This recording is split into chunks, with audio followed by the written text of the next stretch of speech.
Hey, um, my name is Anthony Caparla. I go by many names, but those are all aliases like mask and alterations of the mind creations because I love creation and I love playing with the mind. But let's get to the topic at hand. Psychedelics.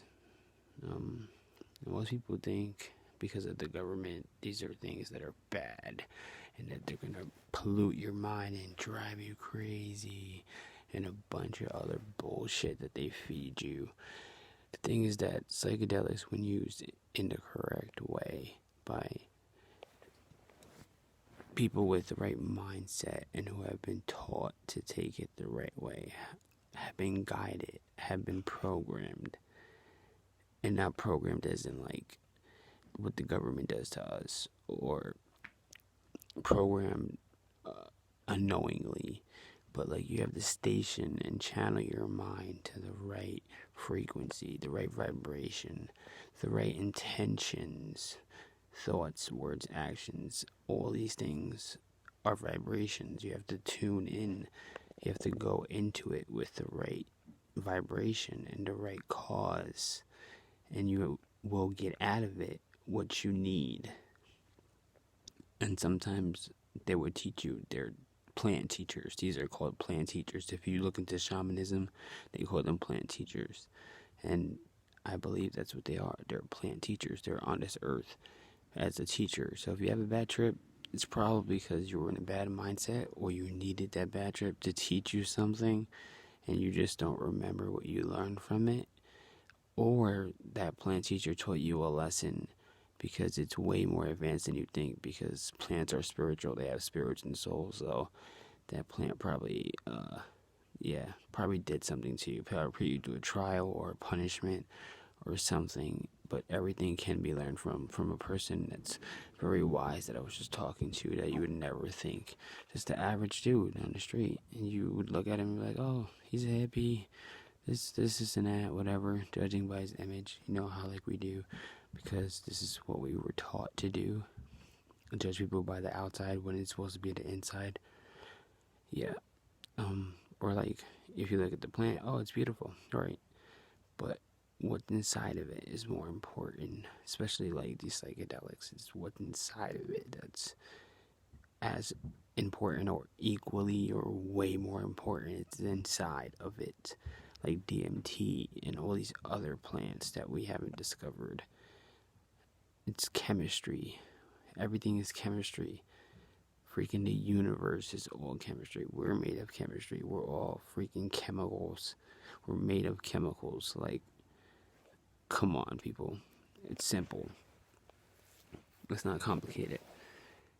But if you're going to take psychedelics, get a person who their vibration and their mind and their intentions and their words match their actions.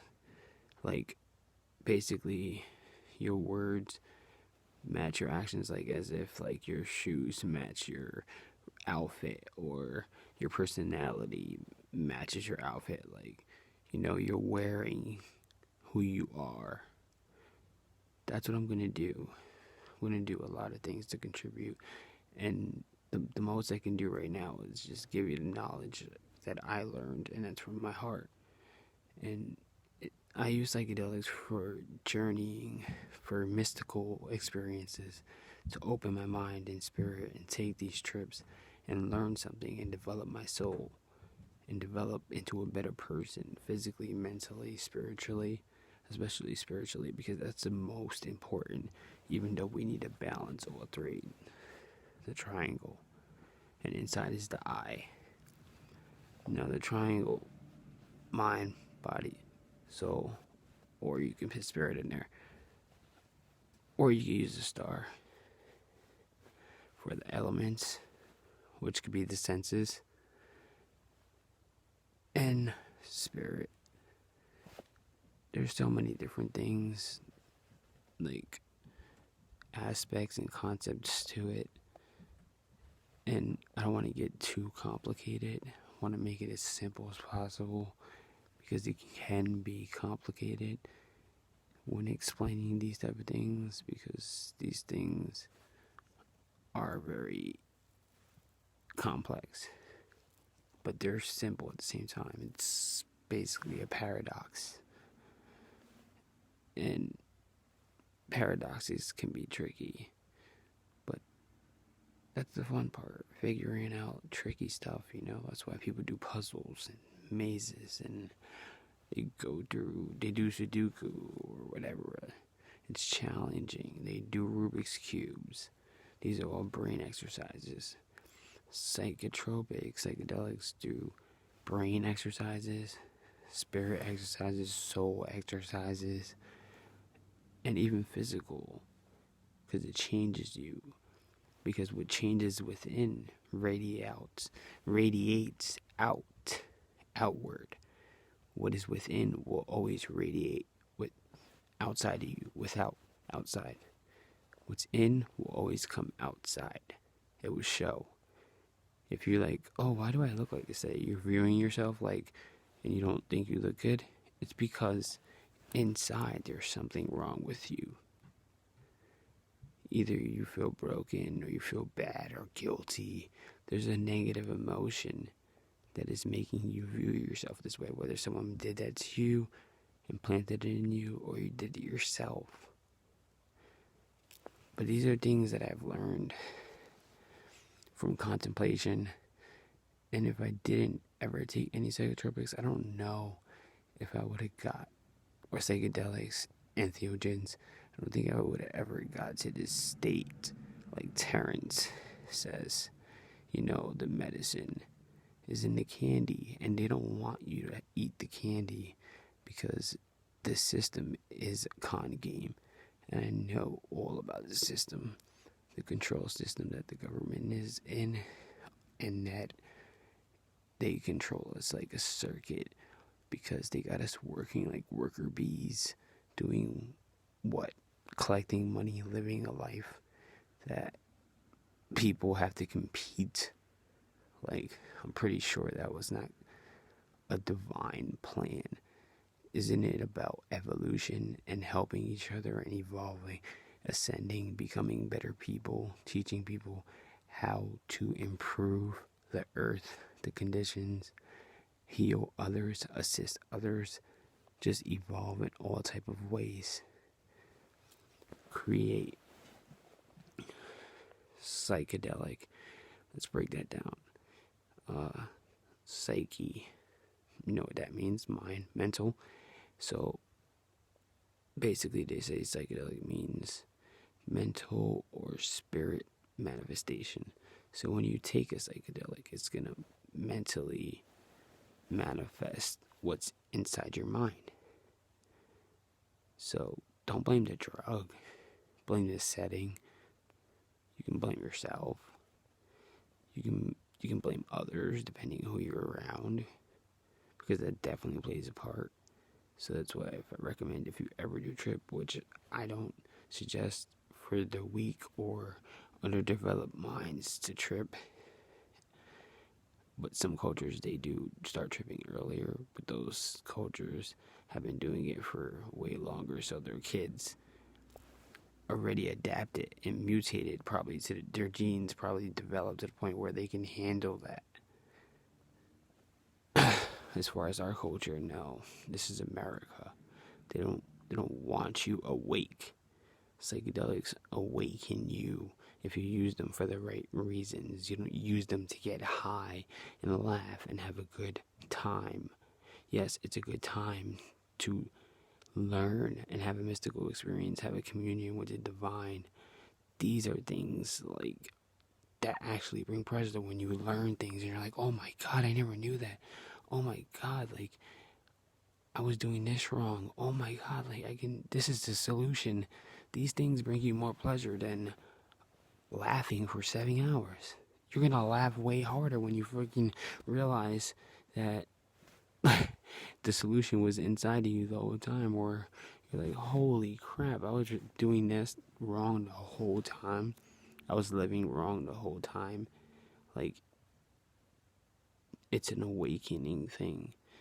It's an awakening experience, and I'm glad and I'm blessed that God, the divine Father, Mother, Holy Spirit, the universe, everything that is divine, supernatural, mythological, paranormal, things that we don't know, unknown, known, everything that exists, that has contributed to me becoming who I am and who I will be, and who everyone will be if I have anything to do with it, or anybody who shares the same values, morals, concepts, or beliefs as me.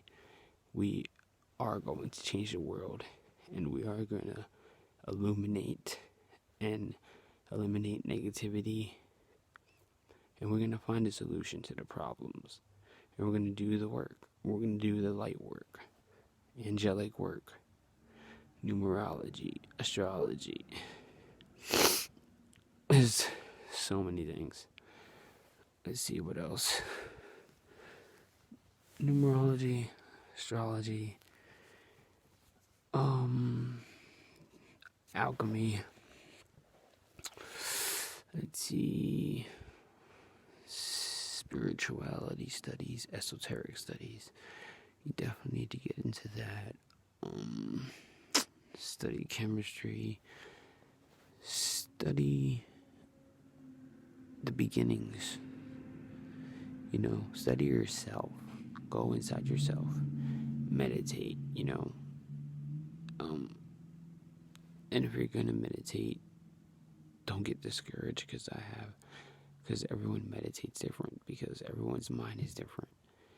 And there's no such thing as a disability either. That's a lie. If you take away someone put dis in front of ability, because you know why? Because they didn't understand it.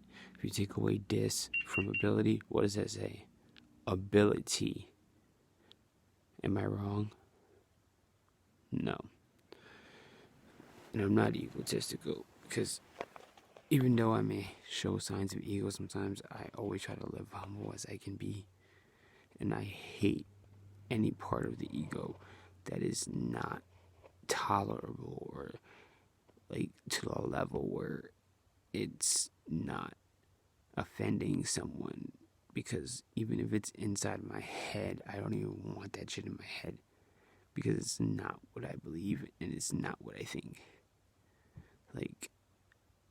And I will achieve ego death if it's the last thing I do, or reintegration, as Carl Jung said it, because I learned from all these people, and I have to give credit to Terence, Carl Jung, even Freud, that crazy crack kook, Einstein, Nikolai Tesla. That's my dude. Yeah, I relate to him very much, just like Terence. Terence is like a brother to me. Alan Watts too. Alan Watts is like another brother to me. Sometimes I listen to them and I'm like, these dudes, I don't know, it's like a mental connection. Sometimes it's if I write something, I'm like, I bet they would write something like this, or if I hear them, I'm like, yo, I know I've had that thought, they just worded it differently. We're all somehow connected, especially minds, the weirdos, the wackos, like Beethoven,